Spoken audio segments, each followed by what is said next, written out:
Hello guys, welcome back to Zig the Programming Guide channel. In today's video, I'll be showing you how to remove follower on Snapchat.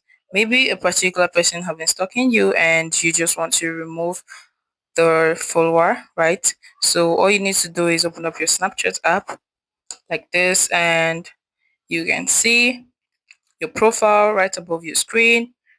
You open it up and you're going to see where it says my friends right here. You click on it and you are going to see a list of your friends. You pick the name and hold on to it. You're going to see manage friendship right here. You click on that, manage friendship, and you're going to see where it says remove friend. Click on that and you're going to see, and you'll be asked if you really want to do that. So you have to click on remove. So once you click on remove, that person will be removed as a follower. If you find this guide helpful, give this a thumbs up and equally subscribe to get more info tips like this. Thanks for watching guys. See you in my next video. Bye.